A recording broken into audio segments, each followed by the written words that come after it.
Por outro lado, a queda da União Soviética, e aí eu também vou focar em basicamente 2 pontos. A queda da União Soviética, a meu ver, tem ligação com 2 temáticas fundamentais. Primeiro, a temática da educação político-ideológica, né?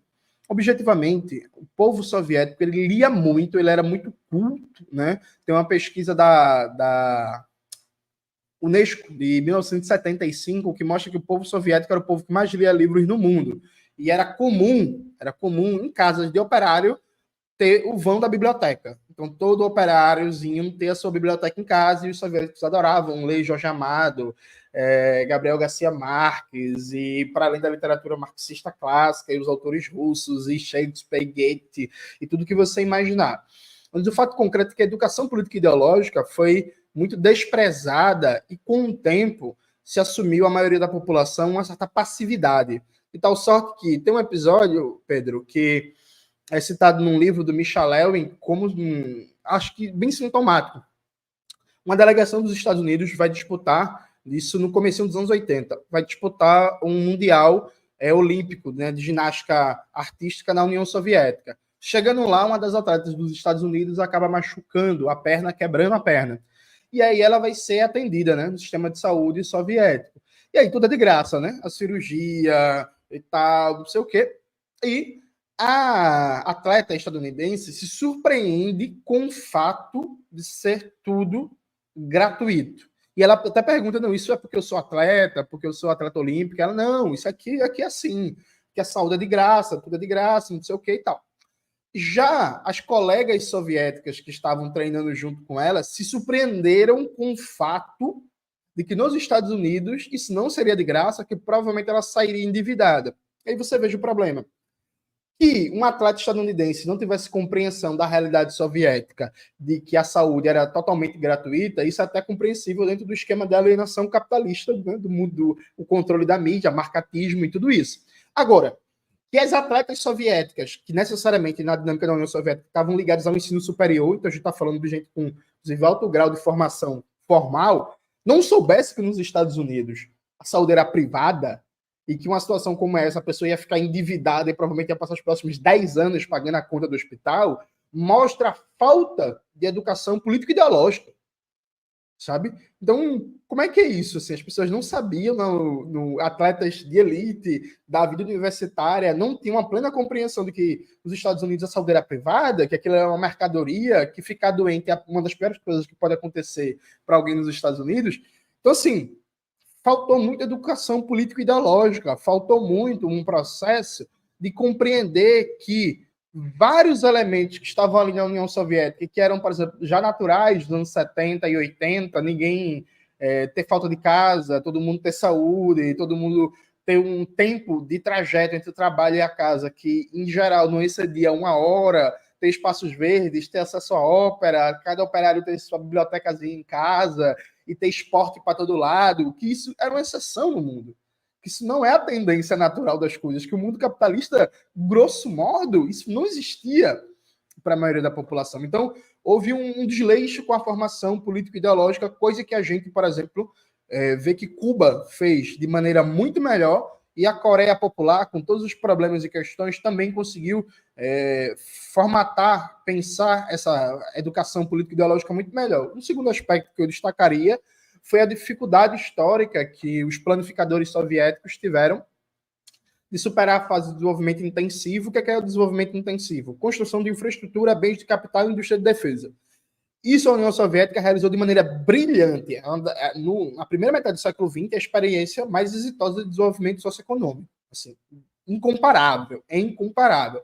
Só que, quando a sociedade chega a um tal grau de urbanização, né, de desenvolvimento industrial, de complexidade das demandas de consumo, das necessidades individuais e coletivas, houve uma dificuldade sistêmica da planificação soviética de atender as necessidades de consumo, né, da chamada indústria leve, e de fazer a transição entre o desenvolvimento tecnológico nas indústrias de bens de capital e no setor de defesa, notadamente o setor aeroespacial, para aplicação civil. Então havia um problema sistêmico de produtividade. Você pega os dados de produtividade do trabalho por década e você vai ver que embora em média, a produtividade soviética se mantivesse alta, inclusive nos anos 80, comparado com os países da OCDE, uma média de 3,2% de crescimento anual de produtividade do trabalho, havia uma dificuldade sistêmica de fazer a transição da tecnologia militar, aeroespacial, defesa para os ramos civis e de planificar a produção e o consumo da indústria leve, né, das indústrias de bens de consumo. E esse elemento foi fundamental para a gente perceber como a União Soviética não conseguiu aguentar a nova corrida armamentista imposta pelos Estados Unidos na época do governo Reagan, e como a União Soviética vai paulatinamente perdendo importância na terceira revolução industrial da internet, informática e por aí vai, o que acabou dando muita vazão às propagandas do imperialismo e da contra-revolução, que um dos elementos centrais no final dos anos 80, por exemplo, é apontar que era um problema real, a escassez de bens de consumo. Então, a União Soviética, do ponto de vista de bens coletivos, tinha conseguido um altíssimo nível de satisfação, mas tinha problemas sistêmicos na produtividade, na qualidade e na circulação de bens de consumo para um ambiente urbano, né? Os chineses deram uma resposta para isso, não estou dizendo que é uma resposta boa, mas deram uma resposta, né? Como é que a gente compatibiliza um planejamento central que é muito eficiente e eficaz para o desenvolvimento de infraestrutura, bens de capital e indústria de defesa, com mecanismos que deem resposta também ao desenvolvimento científico-técnico nas aplicações civis, na satisfação das necessidades de consumo variadas que vêm necessariamente de uma complexificação da sociedade. Jones, um fato acerca das revoluções do século XX é que todas elas se deram ali em situações é até o termo ruim, porque eu não quero dizer que era uma coisa conjuntural, né? Mas em países que viviam períodos prolongados de exceção, né? Seja envolvimento numa guerra internacional, seja uma ditadura, seja uma situação colonial, e muitas vezes as três coisas, né, ao mesmo tempo. Nenhuma dessas evoluções, portanto, aconteceu numa situação do que a gente poderia chamar de uma normalidade democrático-liberal, numa democracia formal, em que você pode se informar com vários jornais, pode, em tese, participar de vários partidos, pode falar na internet e pode votar e ser votado mais ou menos livremente, né? Como é que você pensa... E, além disso, todas essas experiências tiveram também uma fase militar para serem efetivadas, né? Quer dizer, seja uma guerrilha, um levante, o que for. Como é que você pensa essa relação entre democracia liberal, mais ou menos aos moldes do que a gente tem hoje no Brasil, e socialismo? Quer dizer, a democracia liberal seria um antídoto para a revolução e ao mesmo tempo, como é que os comunistas deveriam atuar dentro dessas democracias liberais, se a gente comparar com a Rússia czarista, ou com Cuba de Batista, ou com a China, são coisas diferentes, né? O Eric Hobsbawm, ele tem uma famosa frase que ele dizia que o grande paradoxo da atuação dos revolucionários em democracias burguesas estáveis é que raramente a oportunidade revolucionária aparece. E quando aparece, os revolucionários estão despreparados por causa de décadas de democracia liberal burguesa, né? Enfim, eu acho que, primeiro, Pedro, a gente tem que olhar a história também desde uma perspectiva benjaminiana, né? Fazendo referência ao Walter Benjamin, do que poderia ter sido e não foi. Dado que, por exemplo, na Itália, no pós-Segunda Guerra Mundial, quando Togliatti sofreu um atentado, os partigianos foram lá desenterrar as armas, pegarem armas, estavam convocando uma greve geral e prontos para tomar o poder, porque o Togliatti foi atacado, né? O Togliatti, inclusive, faz um pronunciamento e diz para baixar as armas e que não é o momento. A Itália, por exemplo, entrou numa crise pré-revolucionária simplesmente porque um dirigente do partido foi alvo de um atentado. O Partido Comunista não aproveitou essa oportunidade. Assim como a postura do Partido Comunista francês no maio de 68 foi inicialmente botar o pé no freio e segurar a radicalidade. Né? Assim como na Revolução dos Cravos, em Portugal, o Partido Socialista Português, né, do Mário Soares, teve um papel fundamental para enterrar a Revolução, e a própria linha do Partido Comunista Português não era lá de tanta radicalidade assim, de tentar empurrar a Revolução dos Cravos no sentido socialista. E a gente pode dar vários e vários exemplos de que houve oportunidades revolucionárias também em democracias liberal-burguesas sólidas, só que não foram aproveitadas pelas organizações. Isso por um lado. Por outro lado, me parece que o sentido central que a gente precisa pensar não é nem tanto a democracia liberal-burguesa, é o papel de centro do capitalismo, receptor de valor, que possibilita criar uma rede de compromissos materiais que dá uma solidez maior para o regime. Porque pense o seguinte, historicamente, no século XX, os países com democracia liberal burguesa estável eram países centrais do capitalismo. Ponto.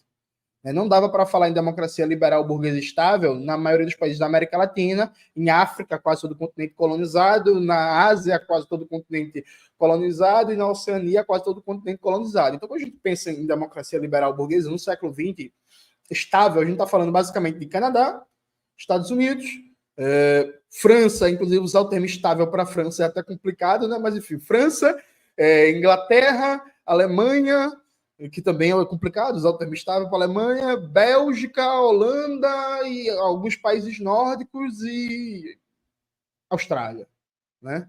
O Japão, só dá para falar em democracia liberal burguesa no Japão pós Segunda Guerra Mundial. Então a gente está falando de pouquíssimos países.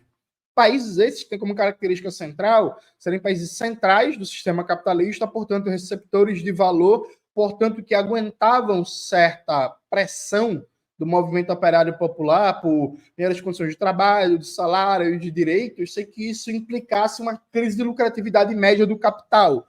Então, é um exemplo que eu sempre dou. Você, sei lá, até hoje, né? Hoje começou a mudar de maneira acelerada porque a Alemanha está em crise, mas, assim, se você tem um casal, aí um é professora do primário, o outro é pedreiro, na Alemanha, esse casal alemão vai viver relativamente bem, assim, vai comer legal, vai ter uma casinha legal, não vai passar fome, vai ter um carrinho, vai conseguir viajar uma vez por ano para algum país da União Europeia, passar as férias, o filho, a filha vai estudar numa escola boa, vai ter acesso ao estudo de 3 idiomas ainda no ensino médio, vai conseguir, sabe?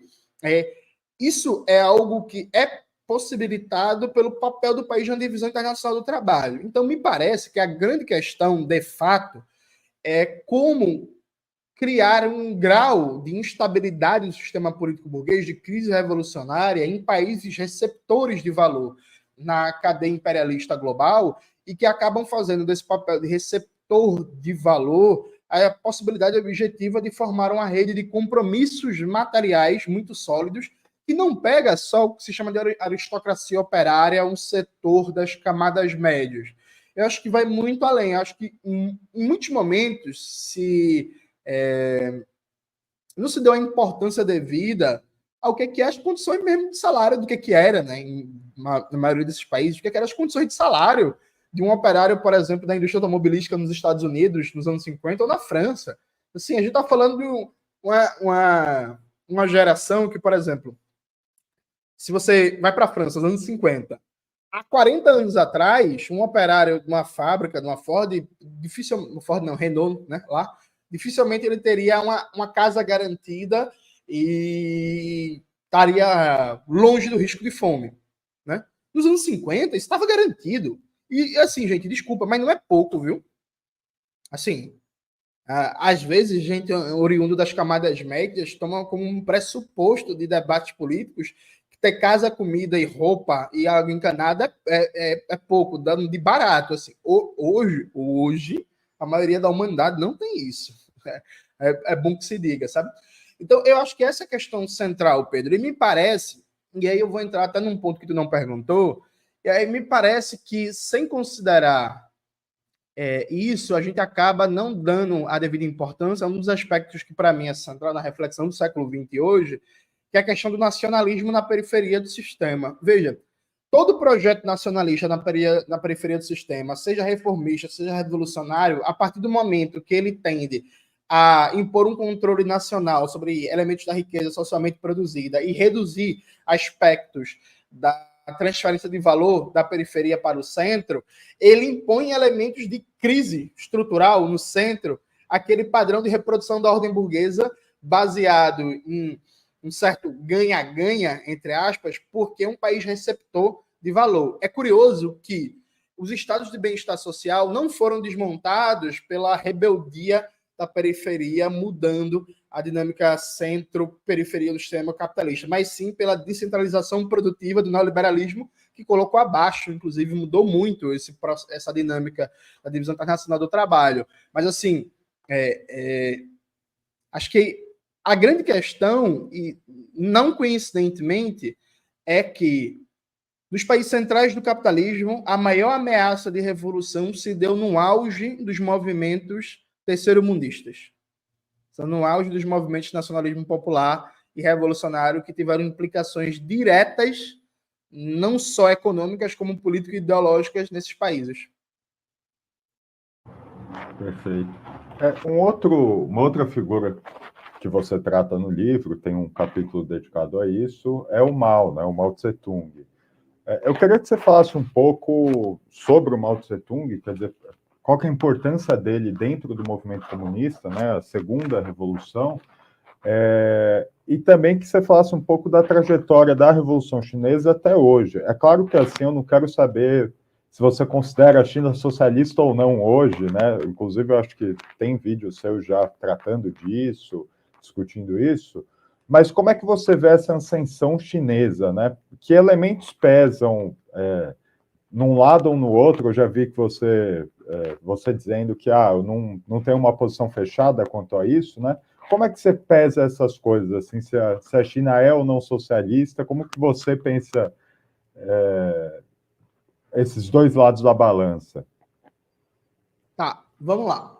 Acho que a primeira coisa, Pedro, é que o Mao, ele é o maior líder comunista da segunda metade do século XX.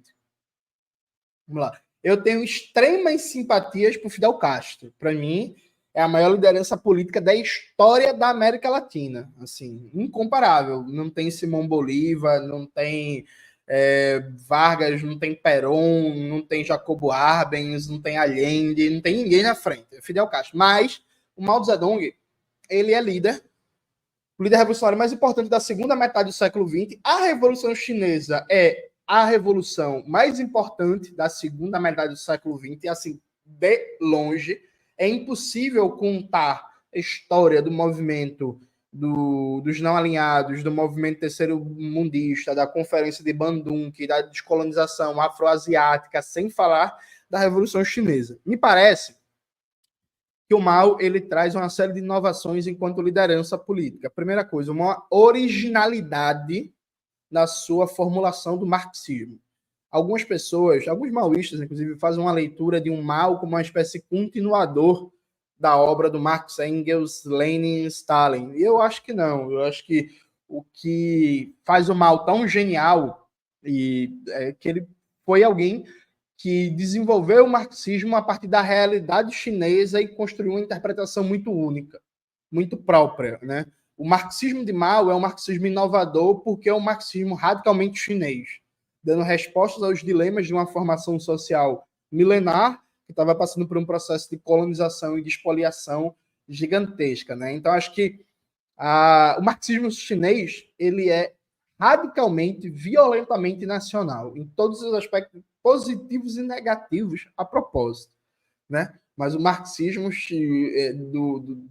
do Mao, o marxismo do Partido Comunista, é profundamente nacional e por isso que conseguiu, inclusive, dar respostas aos dilemas históricos da China que estavam colocados no momento, como um aprofundamento do colonialismo, a desintegração territorial, a ameaça de guerra japonesa, depois de guerra civil, apoio dos Estados Unidos ali, da Inglaterra. Isso por um lado.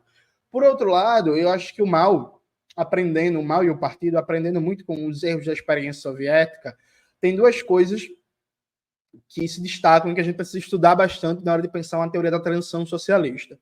Primeiro, o grau de liberdade relativa que foi dada às alas dentro do partido, né? Então, o Partido Comunista Chinês ele sempre teve alas muito bem configuradas. E o partido navega muito, sabe?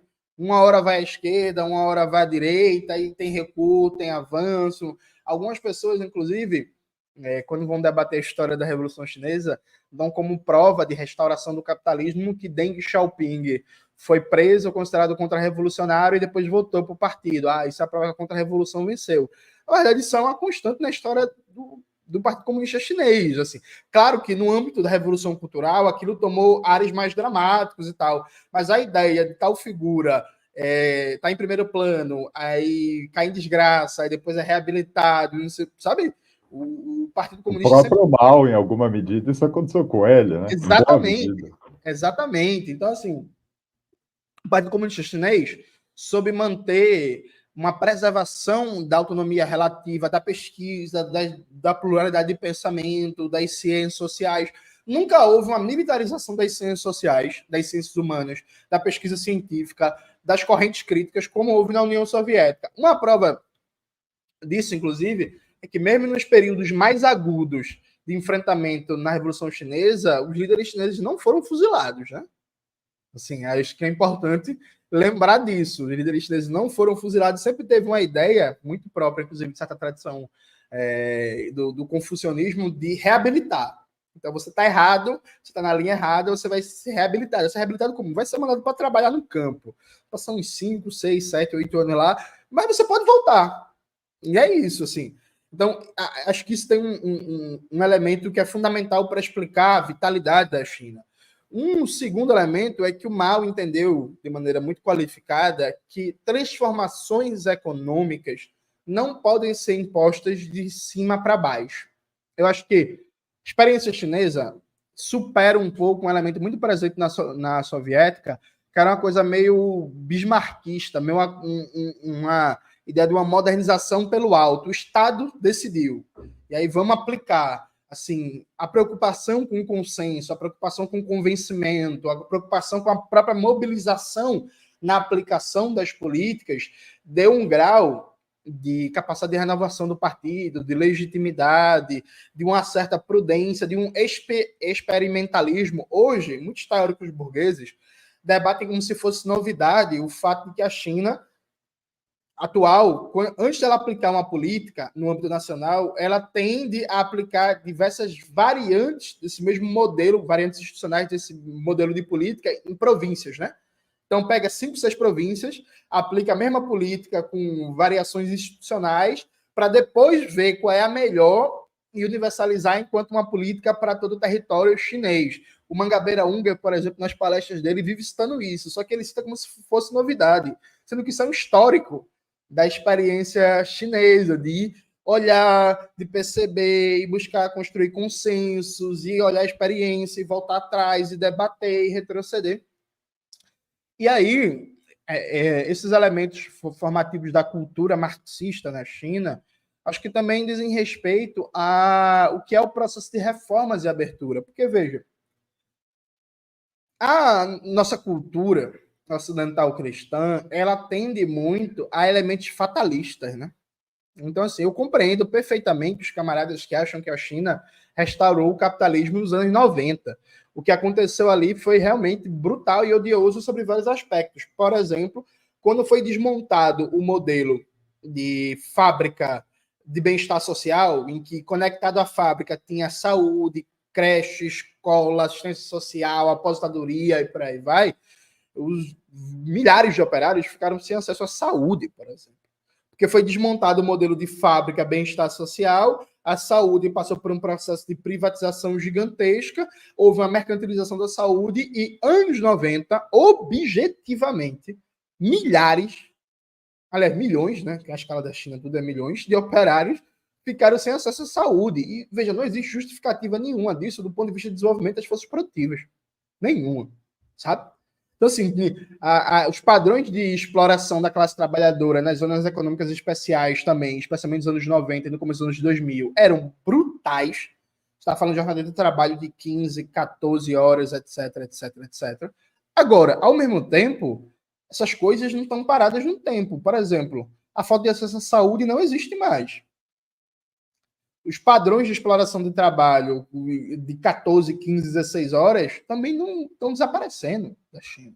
Então, assim, a gente tende muito a olhar para a China como um elemento estático. Me parece muito claro que uma ala mais à direita do Partido Comunista Chinês vence a disputa no fim da Revolução Cultural, aplica uma forma de ler as 4 modernizações que já estavam colocadas pelo Mao na Revolução Cultural.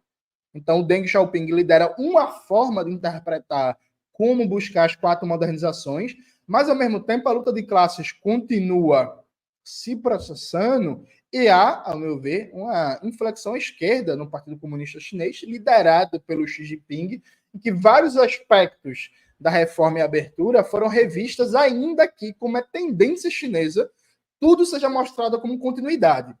Você pega um discurso de um líder chinês como Xi Jinping, não existe ruptura na história. É como se fosse uma marcha harmoniosa de continuidades. Mas, assim, né, a gente não vai julgar uma figura política pelo que ela diz, né, mas sim pelo que ela faz. Há rupturas sim, há descontinuidade sim, há mudanças sim. E eu acho que a China, ela não é... Tem uma frase do Claudio Katz, que está no livro Neoliberalismo, Desenvolvimentismo e Socialismo, que eu acho que sintetiza bem. A China é um parceiro, mas não um exemplo a ser imitado.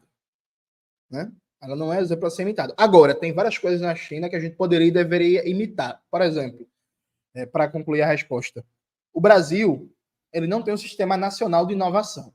Né? A gente é um país de capitalismo dependente que é consumidor de tecnologia e cada vez mais consumidor de tecnologia, em que o déficit comercial e manufaturados em produtos tecnológicos supera os 100 bilhões de dólares, não é reais, 100 bilhões de dólares anuais e tende a crescer. A gente teria muito a aprender com a China, por exemplo, como criar um sistema nacional de inovação e como conectar planos setoriais com um planejamento central para desenvolver ciência e tecnologia num curto espaço de tempo, aproveitando as potencialidades de cadeias produtivas que a gente já está inserido, como, por exemplo, petróleo e gás, indústria aeroespacial a partir da Embraer. Então, tem várias coisas para a gente aprender com a China, só que, de maneira geral, eu acho que a gente precisa isso, acompanhar esse processo, estudar e saber que existe luta de classes na China, gente. Existe classe trabalhadora na China e que a história no país também está em processo. Ela não acabou com a morte de Mao ou com o fim da Revolução Cultural ou com a vitória do grupo do Deng Xiaoping.